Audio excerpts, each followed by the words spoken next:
Hello everyone, my name is Beckett and welcome back to the channel. Today in Division 2 we're going to be breaking down the latest global event, Reanimated, as well as showing you everything you need to know to survive this event, from the challenges all the way up to the best builds you should be using. We're also going to be going over the global event shop and showing you what I personally recommend you should spend your currency on. But before we get started, if you enjoy the content, hit that subscribe, and if you like the video, smash that like button. Alright, before you do anything, whenever we have these big global events, you're going to want to actually go into your seasons menu, which is in your start or your escape menu, and go ahead and click on Reanimated, and you'll see a little activate button. You just hold it and it will activate and change your global settings.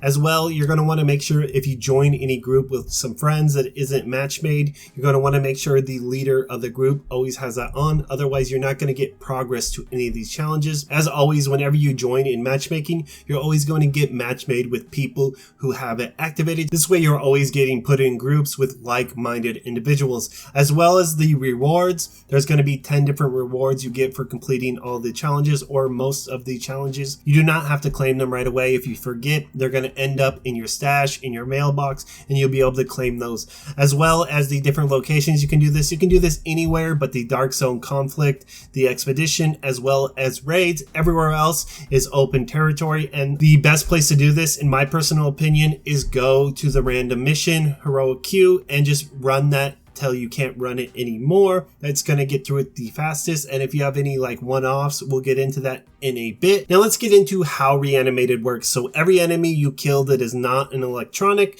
I'm sorry doggo, you can't come back to life. They will come back to life unless you get a headshot kill on them.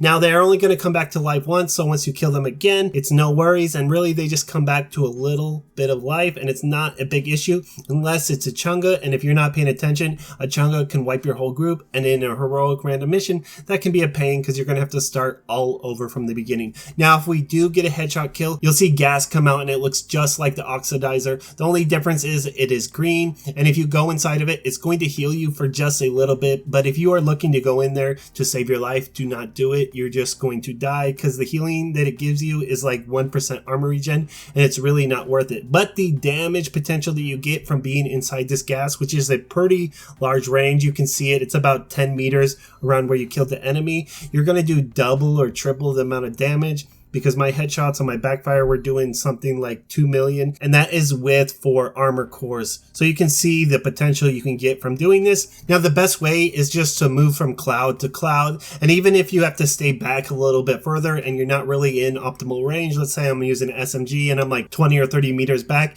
it is better off just to stay back and use that cloud until you can get another cloud and push up. But you'll find yourself, you're going to be able to push really hard, especially if you are putting a little armor in your build. What I was using was just my backfire build that I posted a couple days ago, but I will leave a card that you can click on if you want to check that out, and it is a lot of fun. But any high armor regen build will work. True Patriot, a lot of these fun builds. I was using a red build with clutch, but I was dying quite a bit, so I just went back to the backfire and I had no issues and was just having a fun, especially when that backfire is doing 1 to 2 million hits on every enemy.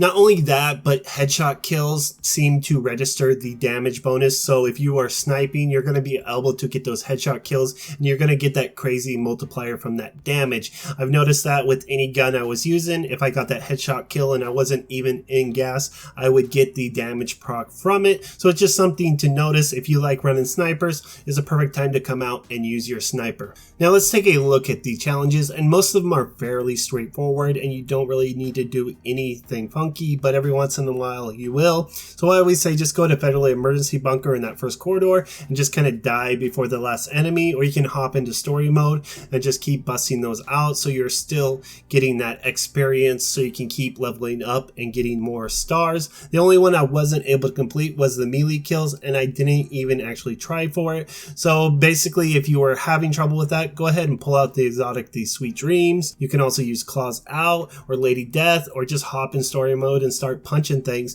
and you're going to get it done fairly quickly. Now when we hop over to rewards, the only one that I would really suggest going after is the name cache and probably the optimization caches, because they might actually be worth grinding out now, and you can always go up to tier 9 if you are still looking for a certain exotic that you have not been able to get yet. Other than that, just mostly we're going to want to check out the global event shop, and if you don't know where it is right outside the White House. Don't actually go inside. You're just going to turn to the right, and you look on your right, there'll be a woman and a guy who looks like Al Franken. Go ahead to talk to him, and you'll see that there is every cache available that is in the game currently that we can get. And as always, I would say spend your money on the name caches, especially if you need certain things, say for PvE or PvP. Those are the best chances and probably one of the best loot sources in the game. There really is no other place to farm name caches consistently like there is during these global events. You could also do the optimization station. Let's say you have everything.